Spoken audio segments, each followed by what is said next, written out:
primeira carta de Pedro, capítulo 5, do versículo 1 até o versículo 4. 1 Pedro, capítulo 5, do versículo 1 ao versículo 4.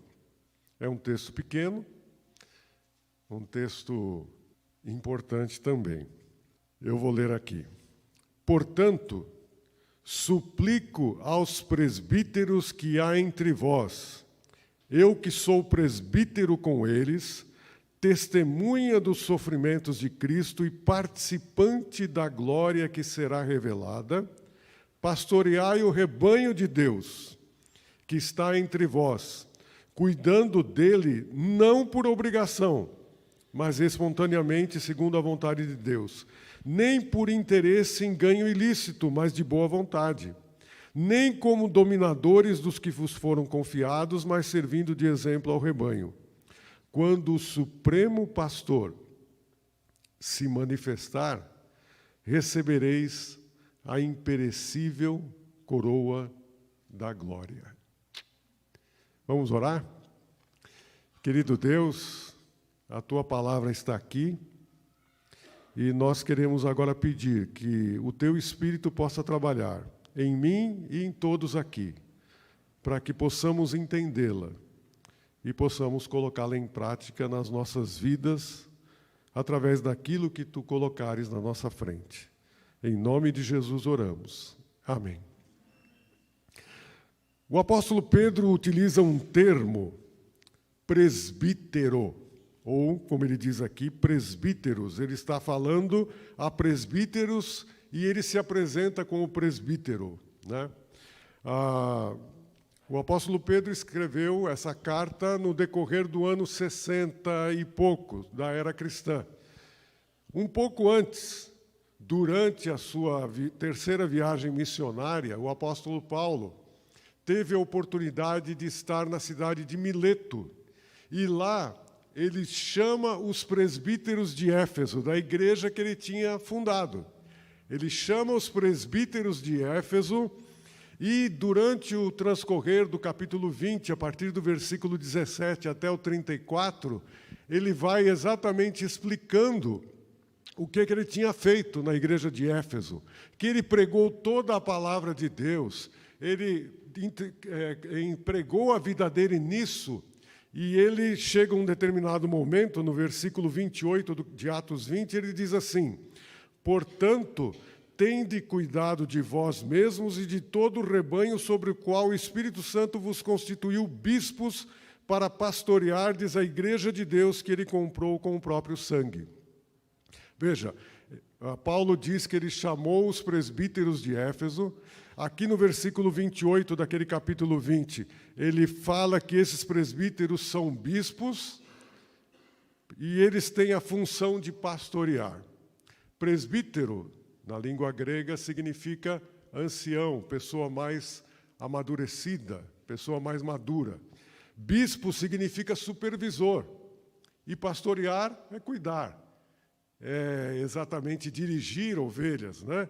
Então, ele utiliza esses três termos para as mesmas pessoas, explicando através desses termos como o pastor deveria se portar, como o pastor deveria se comportar no exercício do seu ministério. E aí, o apóstolo Pedro utiliza esses termos e ele se coloca também como presbítero. Interessante. Aqui em 1 Pedro 5, de 1 a 4, ele fala assim: portanto, suplico aos presbíteros que há entre vós, eu, como presbítero com eles, testemunha dos sofrimentos de Cristo e participante da glória que será revelada. Pedro já estava no final do seu ministério.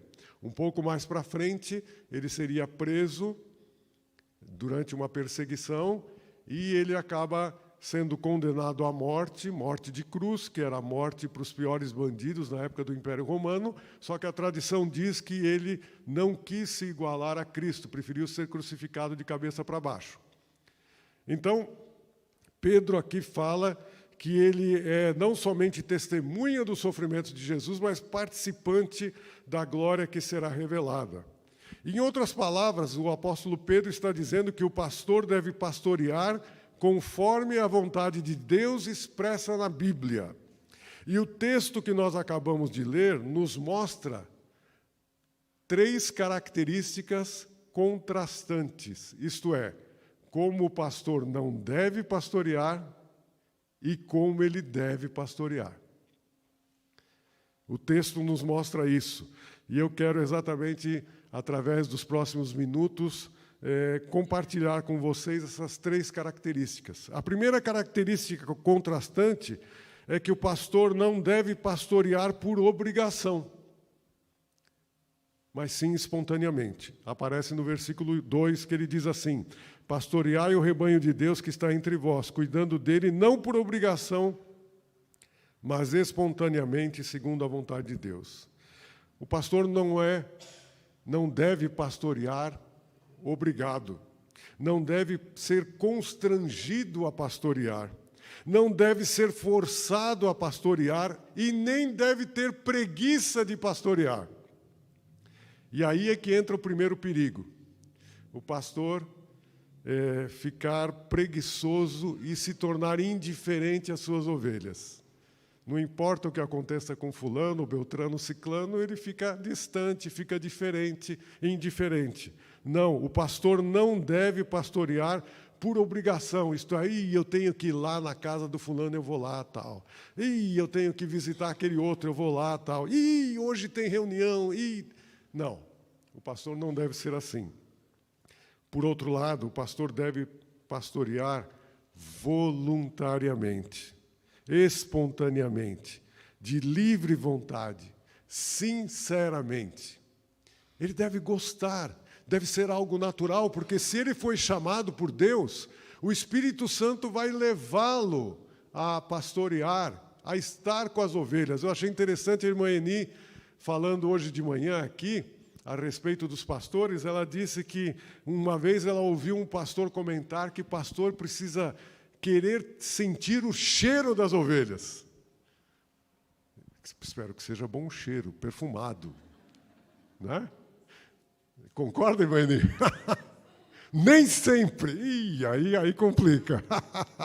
Mas olha, realmente ele deve pastorear sinceramente, mas pastorear voluntariamente, sinceramente, espontaneamente, diz a Bíblia aqui, segundo a vontade de Deus. Ele vai pastorear de acordo com o que Deus expressa na Bíblia. E aí é questão dele ser chamado por Deus, porque ele vai ter que conversar com o membro, vai ter que dar um conselho, vai ter que ouvir o membro e depois falar, e deverá procurar falar de acordo com a vontade de Deus, porque é isso que Deus espera do pastor. Então, aqui nós notamos que realmente o pastor deve pastorear o rebanho, mas espontaneamente.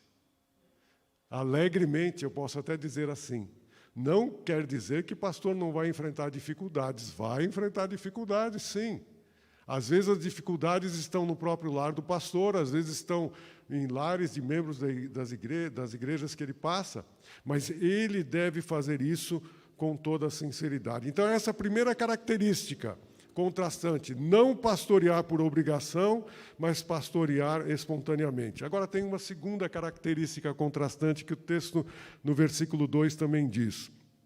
O pastor não deve pastorear por interesse, não deve pastorear por ganância, mas sim com o desejo de servir.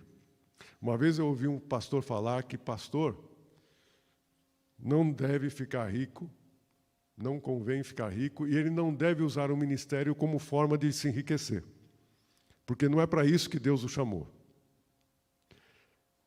Ele tem que ter, naturalmente, o seu sustento. Se a igreja deseja que ele pastoreie integralmente, a igreja tem que procurar dar o melhor, porque isso é bíblico. Sustentar o obreiro é bíblico. Cada obreiro, cada trabalhador é digno do seu salário. Mas o pastor não deve querer ficar rico através do ministério. E aí é o segundo perigo. O primeiro perigo era a preguiça. O segundo perigo aqui é o dinheiro desonesto. Ganhar, talvez até tirar o dinheiro da igreja para si mesmo. E olha, infelizmente eu tenho que dizer, tem muitos pastores por aí que fizeram isso. Vergonhosamente eu tenho que dizer. E isso, sabe o que acaba acontecendo? Prejudica a imagem pastoral para os outros pastores que não fazem isso. Então, é um perigo. O pastor não deve querer ficar rico. Não deve querer pastorear para se tornar rico. Mas sim, ele deve pastorear com o desejo de servir. E aí nós encontramos uma questão que Jesus Cristo abordou. Porque Jesus Cristo, certa vez, falou que o Filho do Homem não veio para ser servido, mas veio para servir e dar a sua vida em resgate de muitos, lá em Marcos capítulo 10, versículo 45. Então, se Jesus veio para servir, e nós, como crentes, devemos imitar a Jesus, o pastor deve imitar a Jesus, ele deve servir. Servir, ele deve procurar fazer o melhor que ele pode, ele deve fazer de boa vontade, servir, procurar ajudar os irmãos naquilo que é necessário. Ele deve procurar orientar os irmãos naquilo que eles precisam. Ele deve procurar ensinar aquilo que Deus quer que ele ensine. Ele deve procurar fazer aquilo que Deus quer que ele faça. Exatamente por quê? Porque ele tem que ser um exemplo. Agora, aqui também tem outra coisa interessante que nós temos que lembrar. O pastor é um ser humano. O pastor erra. Alguns estão fazendo assim. Outros não estão fazendo nada. Pastor erra. Pastor precisa pedir perdão às vezes. Pastor às vezes tem que reconhecer o erro. Pastor é um ser humano. Agora, o bonito é quando o pastor reconhece às vezes a sua limitação. E ele chega a dizer assim, olha, eu não sei como fazer isso, mas eu sei de alguém que pode nos ajudar a fazer essa determinada coisa. E ele vai buscar ajuda. Tenha a humildade de procurar a ajuda de alguém para o benefício do seu rebanho, da sua ovelha. Então, o pastor, ele deve procurar ser um bom exemplo. Um bom exemplo, aliás, ele deve procurar servir da melhor maneira possível. Essa é a segunda característica contrastante. O pastor não deve pastorear por ganância, mas deve, sim, pastorear com o desejo de servir. E nós chegamos na terceira característica que aparece no versículo 3.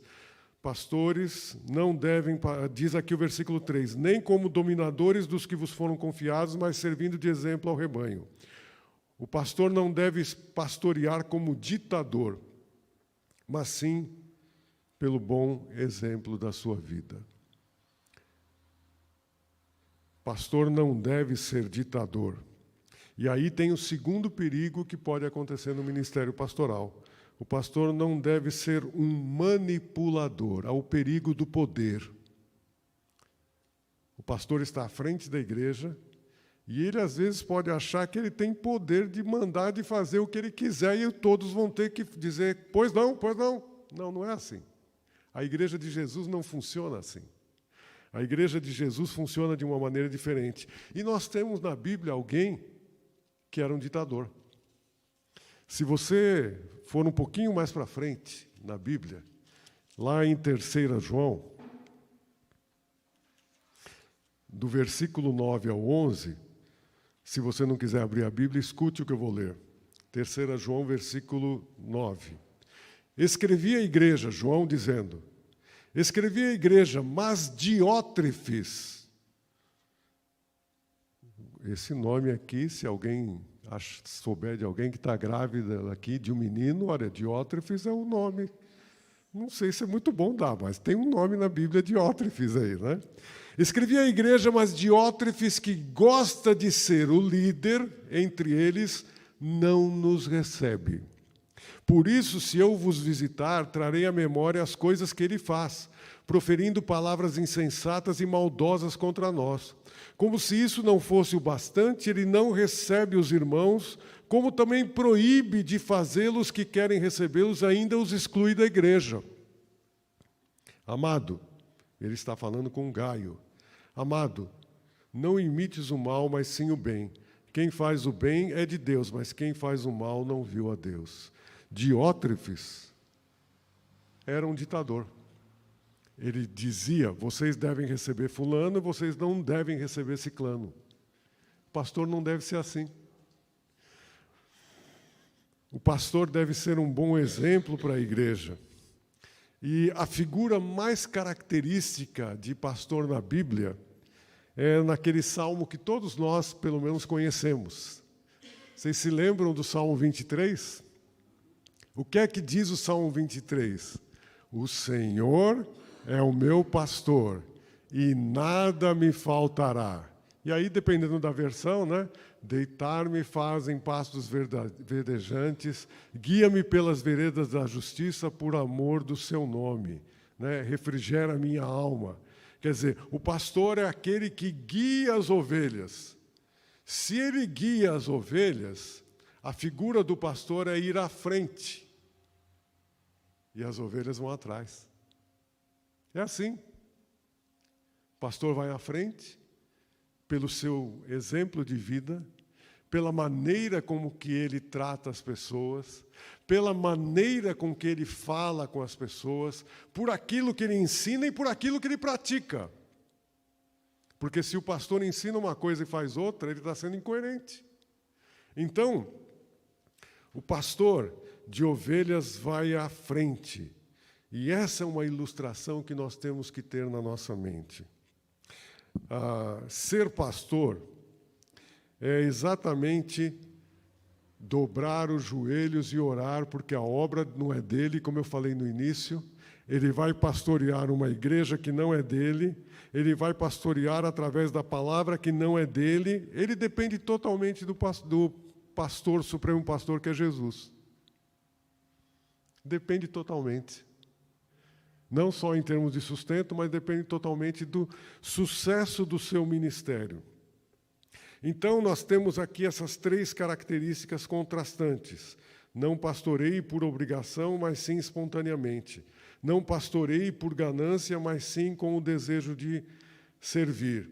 Não pastorei como ditador, mas sim pelo bom exemplo de vida.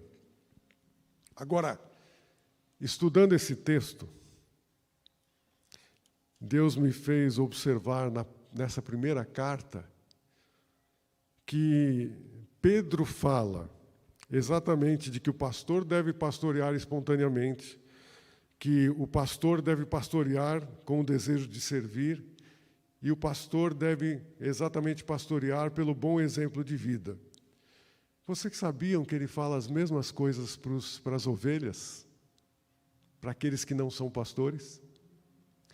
Acompanhem comigo o que está escrito em 1 Pedro 1, 22, capítulo 1, versículo 22.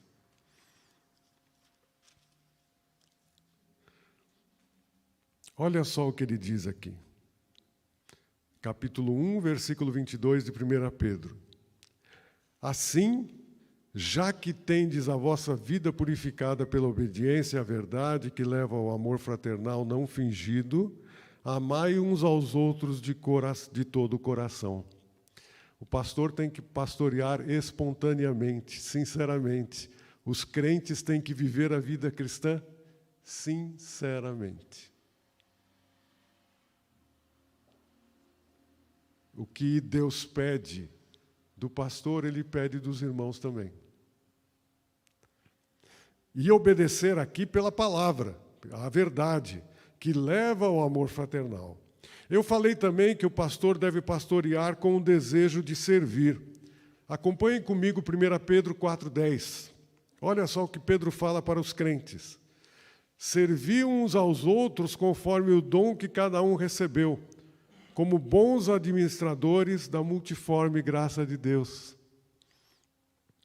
O pastor deve servir, deve ministrar com o desejo de servir, mas todo crente deve servir. A Bíblia diz que todos os crentes têm que servir uns aos outros, cada um conforme o dom que recebeu.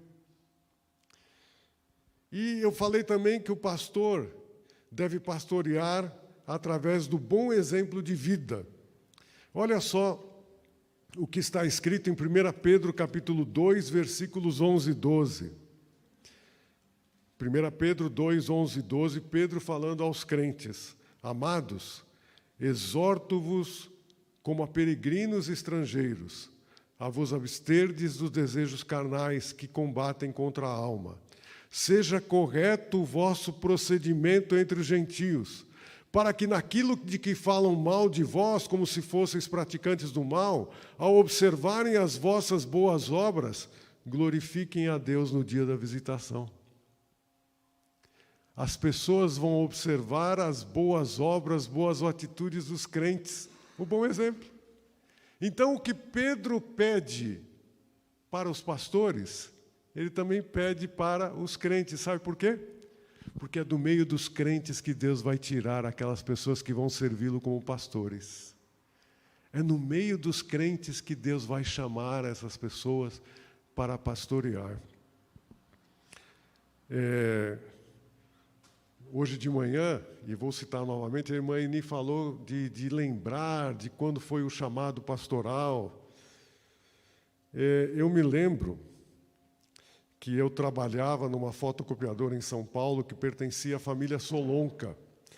E tinha um que também era o coordenador da fotocopiadora, que era o Oswaldo. Esse irmão já está no céu. E ele era diácono da Igreja Batista da Paz, onde eu aceitei a Cristo.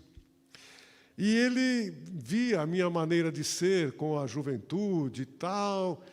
E um dia ele chega para mim e fala assim: Pedro, você ainda vai ser pastor. Eu me lembro até hoje o que eu respondi para ele. Eu sinto até vergonha de falar isso, mas eu vou ter que falar para vocês. Ele falou: Pedro, você ainda vai ser pastor. E eu virei para ele e falei assim: vira essa boca para lá. Eu não quero isso, não. Porque o sogro dele era um pastor da igreja. E eu ficava observando na assembleia, às vezes, a maneira como alguns tratavam o pastor André Yastreboff.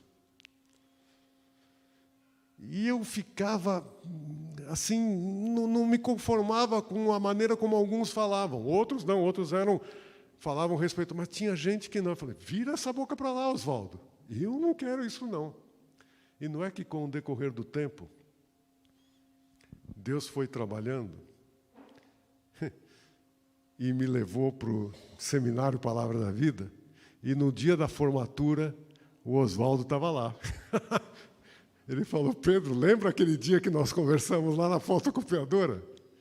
Eu falei: Oswaldo, o que é isso? Olha o que Deus faz. Ele me chama para o ministério. Então, é Deus que escolhe as pessoas. Ele sabe por que Ele escolhe as pessoas. O importante é cada um de nós estar debaixo da vontade de Deus. É fazer aquilo que Deus quer. Nós não estamos aqui na igreja simplesmente para cumprirmos um compromisso social. Nós estamos aqui na igreja para aprendermos da palavra, para colocarmos a palavra em prática nas nossas vidas e para amarmos uns aos outros e fazermos o melhor de uns para com os outros. E assim, o mundo vai perceber que tem gente que é diferente, que anda e nada contra a correnteza, que vai segundo a vontade de Deus. E sabe de uma coisa também? Os pastores e os membros da igreja devem viver de um modo que agrade a Deus. Porque Deus observa a vida do pastor, Deus observa a vida dos irmãos. E o que, fechando o texto de hoje, o apóstolo Pedro fala assim: quando o Supremo Pastor se manifestar, recebereis a imperecível coroa da glória. E tem vários estudiosos que dizem que um dia os pastores vão receber um galardão específico. A coroa de glória. Porque aqui está falando que quando o supremo pastor, que é Jesus, se manifestar, recebereis, quer dizer, Pedro falando para os pastores, recebereis a imperecível, a imaculada coroa de glória. Naquele dia, aqui na terra talvez a gente não vai ser premiado, mas eu, sinceramente, hoje de manhã me senti premiado, e eu agradeço aos irmãos que se preocuparam em dar aquele presente para nós, pastores, aqui hoje de manhã. Aquela caneca maravilhosa de pastor, né, Léo? Nós recebemos lá, vamos tomar um café da manhã com aquela caneca, assim vai ser uma bênção. Mas, olha, muito obrigado, o carinho de vocês foi tremendo. E eu sei que não somente eu, mas todos gostaram. Não só pela caneca em si, mas pela atitude. Muito obrigado. Mas um dia, lá no céu, a gente vai receber a coroa. Cada um de nós vai receber um galardão por aquilo que fez em nome de Jesus. E é isso, meus irmãos, que deve nos fazer ficar motivados em viver a vida cristã. Você vive a vida cristã pensando só no hoje? Ou você vive a vida cristã pensando no amanhã?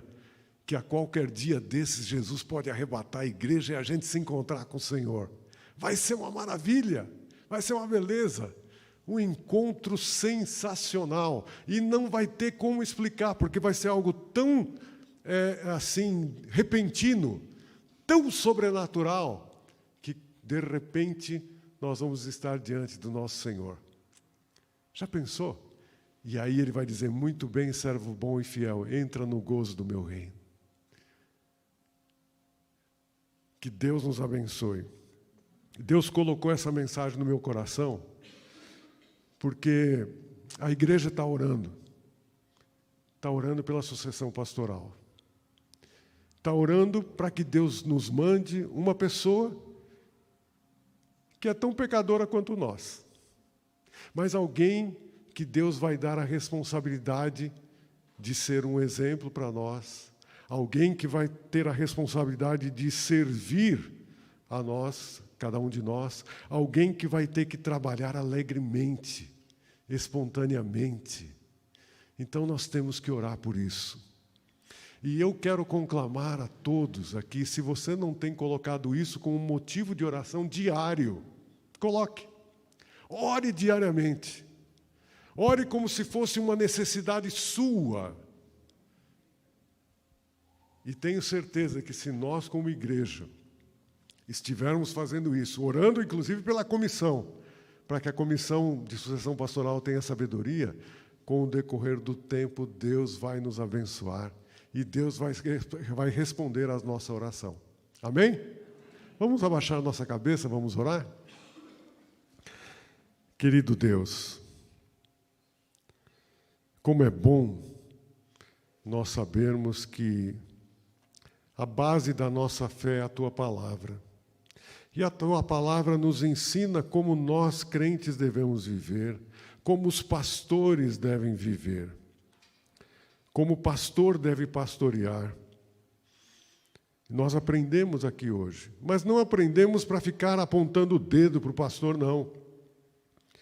Nós aprendemos aqui porque devemos orar pelo pastor. Devemos estar prontos a ajudar o pastor. Devemos cooperar com o seu ministério, servindo junto com ele, estando dispostos, Senhor, a fazer o que Tu mandares através dele. Abençoe, Senhor, a nossa igreja. Nós estamos clamando a Ti por um obreiro que possa nos pastorear. Estamos colocando diante de Ti e pedimos em nome de Jesus que aquele que Tu designaste possa vir para fazer com que, através do seu ministério e do ministério da igreja, porque, na verdade, o ministério vai ser o ministério da igreja, muitas pessoas também possam ser alcançadas pelo Evangelho de Jesus. E muitas pessoas, além de se converterem, possam crescer na fé. E a igreja se tornar realmente, cada vez mais, um local, esse templo, um local onde pessoas vêm para aprender, para estarem colocando em prática. E quem sabe até os lares serem usados para isso também. Nós oramos colocando nas tuas mãos e pedindo a tua graça sobre isso em nome de Jesus. Amém.